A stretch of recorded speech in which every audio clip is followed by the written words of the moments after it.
Bismillahirrahmanirrahim. Baik, Bapak akan menjelaskan materi pertemuan ke-7 tentang model-model pembelajaran bahasa Inggris inovatif dan penilaian otentik pembelajaran bahasa Inggris ya.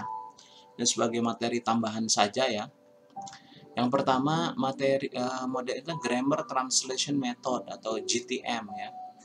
Yang kedua Direct Method, yang ketiga ada di Audio Lingual Method, dan keempat TPR Total Physical Method atau Total Physical Response, saya kira itu bukan metode ya. Dan The Silent Way, kemudian ada Suggestopedia, kemudian ada Community Language Learning, kemudian The Communicative Approach. Ada 8 kira-kira. Dari 8 ini nanti kita lihat mana yang cocok untuk anak usia dini, mana yang tidak. Yang pertama GTM, Grammar Translation Method, metode grammar, kemudian penerjemahan. Grammar method itu mempelajari kaidah-kaidah bahasa Inggris, nahu sorobna mendina bahasa Arab banyak. Nah, itu tidak perlu, biasanya guru tidak perlu fasih bahasa Inggris karena belajar gramatikal. Kemudian translation method mah kegiatan penerjemahan teks dari hal mudah ke hal sulit. Pakai kamus, ayeuna mah geus aya Google Translator-nya. Kemudian perpaduan itu jadi GTM, jadi dua sebenarnya, grammar method dan translation method dihijikeun jadi Grammar Translation Method, metode pengajaran bahasa Inggris melalui analisis kaidah-kaidah bahasa Inggris. Untuk saya kira ini untuk AUD sudah jelas tidak cocok Grammar Translation Method itu ya. Ini kemarin soal UTS ditanyakan ya. Direct Method atau metode langsung. Ini adalah sebagai reaksi terhadap GTM yang tidak cocok ya, yang tadi Grammar Translation Method tidak membuat anak bagus speakingnya karena tidak belajar speaking. Kalau GTM tadi penerjemahan di direct method mah tidak boleh ada terjemahan.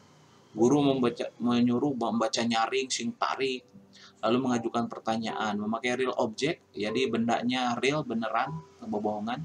Reading aloud itu ya membaca dengan tarik, question answer ya, dan lain-lain. Ini pokoknya lebih, saya kira bisa di reading aloud itu bisa dipraktekkan di anak usia dini.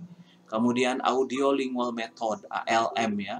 Metode ini pencetusnya Nelson Brooke tahun 64. Dasar pemilihannya bahasa itu lisan bukan tulisan. Jadi kalau lingual method ini lisan kebanyakan ya. Ajarkan bahasa bukan bahasa seperti native speaker, bahasa satu dengan yang lain beda. Intinya speaking practice terus. Jadi speaking practice karena bahasa itu lisan. Speaking practice ngobrol terus, tidak ada menulis. Membiasakan speaking terus-terusan ya, atau guru nyoroscos begitu ya. Itu ALM. Kemudian TPR Total Physical Response. Pencetusnya namanya James Asher. Itu listening comprehension. Ini kombinasi antara listening dan speaking sebenarnya. Kalau direct method itu yang tadi ya, siswa listening, guru speaking, dan terkadang siswa disuruh speaking juga. Sementara kalau TPR, siswa tidak hanya listening tapi juga merespon instruksi lisan guru. Jadi merespon perintah guru, turn around, berputar, sit down, duduk. Jadi sambil dipraktekkan, walk, stop, jump gitu ya. TPR itu kombinasi command, itu perintah, speech, berbicara, dan action, yaitu dilakukan. Tekniknya imperatif drill, terus-terusan diperintahkan ya anak-anak itu ya, dengan bahasa Inggris, dengan perintah bahasa Inggris. Kemudian silent way, cicing. Guru untuk ngobrol naon, silent kan cicing ya. Tidak perlu pengulangan pembelajar. Guru hanya merujuk pada satu chat, jadi anu aya gambarnya wungkul, nyadiakeun gambar aya tulisanana. Guru hanya menurut ieu mah cocok yang guru anu keur nyeri huntu atau keur gering merenya. Memberi contoh sekali saja sudah, jarang ngobrol kalau silent way. Ya berdiam diri, teknik sound. Diam diri ini saya kira cocok nggak untuk silakan saja ya. Suggestopedia itu penemunya Josh Lozanov ya, bahwa dalam perjalanan ada kendala psikologis yang harus dipecahkan. Biasanya ciri khas Suggestopedia adalah jadi di anak di nanti direlakskan, sina duduk di sofa, dulu aya musik pengiring ya kalau Suggestopedia.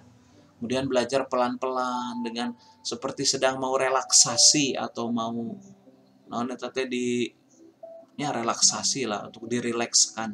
Aya musikna, guru tidak memberi PR, Suggestopedia ini saya kira cocok juga untuk anak AUD ya.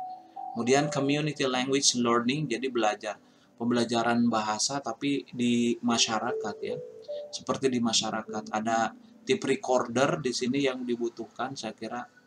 Kemudian kita disuruh ngobrol anak-anak pakai bahasa Inggris, kemudian setelah itu nanti disetel, dianalisis, dievaluasi betul nggak pengucapannya, direkam gitu kan, betul nggak pengucapannya. Nah ini kurang cocok mungkin ya. Kemudian the communicative approach terakhir ya, asalnya kegagalan audio ini adalah sebagai respon terhadap kegagalan yang kedua tadi, ALM, audio lingual method, dianggapnya gagal, maka muncul communicative approach, pendekatan yang komunikatif itu mencakup kompetensi gramatikal, sosiolinguistik, dan strategi. Intinya elaborasi dan implementasi metodologi yang menunjang kemampuan bahasa fungsional. Jadi variatif dalam metode itu communicative approach. Jadi tidak hanya terpaku pada satu metode, tapi banyak metode. Saya kira itu ya, ini perbandingan audiolingual method dan communicative approach. Kalau audiolingual drilling itu terus-terusan, kalau komunikatif itu teknik utama pembelajaran. Ya, saya kira untuk pembelajaran 7 demikian. Assalamualaikum warahmatullahi wabarakatuh.